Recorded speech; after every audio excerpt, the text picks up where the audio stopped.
I have to get the signs ready. This is your job. 2, 3, 4. Beady boop boop boop do do do do do do do do do. Do, do, do, do, do, do, do. It's Wednesday. Hi, everybody. I went to the comic book store today. Picks of the week.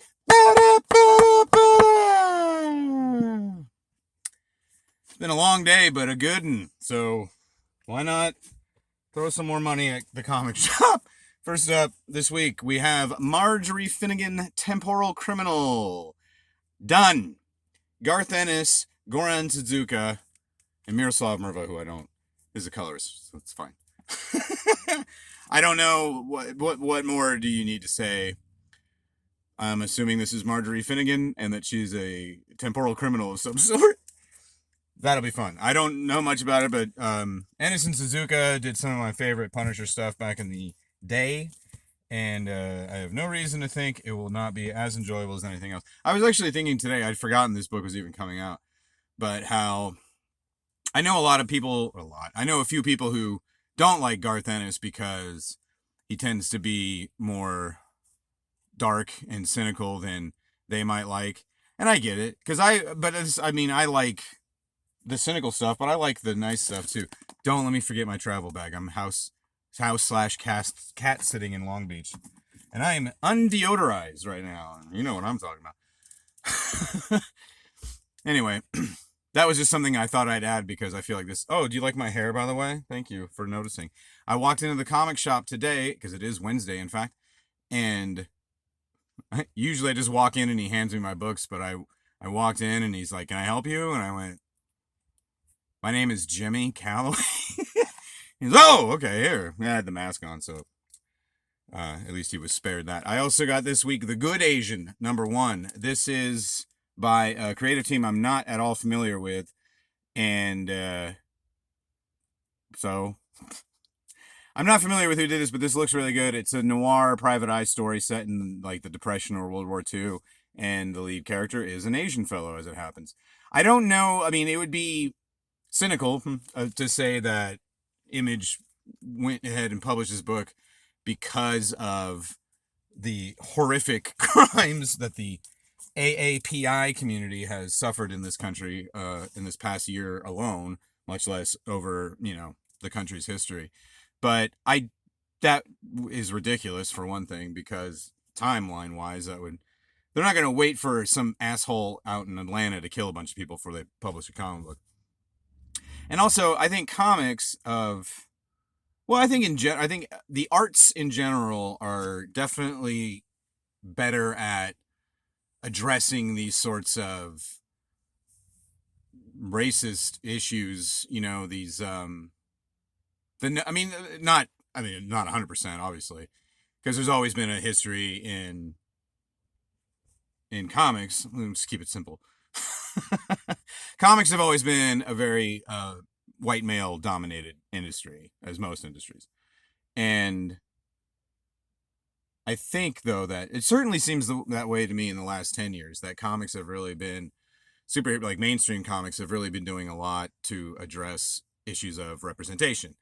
And I do think that's important, even though I'm not obviously necessarily the target market. But that's for the best. I've been the target market my whole life. I mean, I'm not quite as young as I used to be, so that takes me out of the target area a little bit. But yeah, I just, as a reader, find it more interesting to read stories about women, women protagonists and people of color who are also, I mean, as a kid, I always wanted to be a black guy, so I used to really and DC is bringing back all their Milestone books, which was their African American centric imprint when I was a kid, which I also loved. And so yeah, I think it's cool. I mean, I'm not trying to say that problems are all solved, but it's this sort of thing that it's like the upshot for me is that there's been, in this particular instance, a real lack of representation of Asian Americans, and the upshot is then that stories are going to start coming out that I, in a million years, never would have thought of. So that's what I'm after. I've read up to 5 comic books in my life. Probably more at this point. But I'm always looking for something that I've not read before. I'm totally fine with reading stuff I have read before too. What am I on about? I don't know. Honestly, I'm in a really, really good mood, and it's terrifying. Because not only is it something I'm just not used to, but it always, in my mind, it goes, well, you better start being depressed because something shitty is going to happen any second. But not in this closet right now. Also, this week, Heroes Reborn #1 from the Marvel Comics group. This is, I don't know if this counts as like a crossover. I think it's more of an event, which is about a notch down from a crossover, because this does take place outside of regular continuity. This is an alternate timeline where the Avengers, as we know them, don't exist. So Tony Stark is some bearded guy. Blade, is this Blade? Yeah, Blade is the only one, apparently, who knows what's going on. And, yeah, so you got, I believe that's Carol Danvers, Ms. Marvel. Captain Marvel, rather. I think this is Robbie Ray as the Ghost Rider. And I don't know who this guy is. But I love alternate timelines and what if stories and things like that. And Squadron Supreme is going to be taking quite the center stage in this. So I'm also excited for that, because that's one of my favorite Marvel teams as well. And so that ends Picks of the Week. Doo-doo. And then I was thinking maybe Picks of last week. Doo-doo, ba-dee, all right. I haven't had a whole lot of reading time this week now that I'm fully vaccinated. Thank you, I'm a hero. And things are starting to open up again. I've been outside more. And I've been glad of it, which is something I never thought I'd say. But I did get some reading in. First up, we have Miles Morales, Spider-Man. Miles Morales, Spider-Man, #25. This is the first issue of Miles' Clone Saga. And like I said, I bought this for the Carmen Carnero art, and boy, did she not disappoint.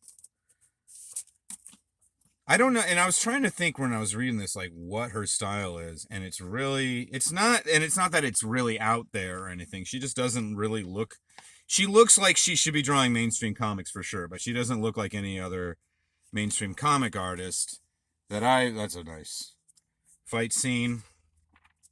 I will go so far as to say that I'm not going to blow the last page for you, which is probably the best spread.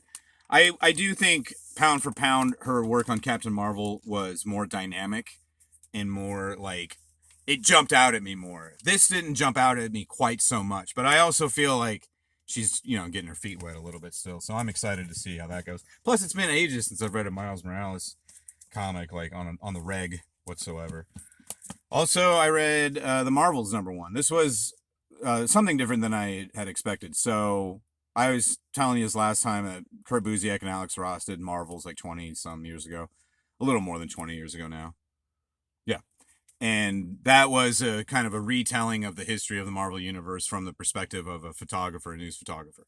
This is a little bit different. This is Busiek trying to play with as many toys in the Marvel toy box as he can. So he's just kind of putting all these disparate characters together, and a lot of minor characters seem like they're going to pop up in it, characters that haven't been in a book in a long time. And it really I'm super into that sort of thing. Plus, there's also Vietnam War connection, and I'm always into that too. So yeah, you got Daredevil, you got Cap, you got the Avengers, etc. But you got a bunch of other heroes that you have the Golden Age Vision here, if I'm not much mistaken. Black Cat, who doesn't normally work with these brand here. You got good old Roro. This Hawk Lady, whose name eludes me. I didn't mean to give you guys the finger, but I don't, So yeah, this is, who is that Hawk Lady? It doesn't matter. And the Punisher's in this too, so that's also fun. So this seems like good, clean fun. Not necessarily in continuity, but who gives a poop. And then finally, good old Reckless, friend of the devil. Not only are there Satanists in it, there's also Nazis. There's also forbidden love. There's other, I don't know, forbidden, but it definitely doesn't go well. And yeah, it's a rock solid crime story, just like the first one. I might like this one even a little bit better, because now we know Reckless, we know his backstory and all. So now we can just kind of watch him be a private eye, and it's really good stuff. I'm gonna, in fact, put this on the shelf next to volume 1 right now. Good for me. And that was picked up last week. All right, I got a 2-hour drive back to Long Beach, so I'm going to get cracking on that. And then I'll probably upload this. You were watching this. Of course you know I uploaded it. This is, again, your job.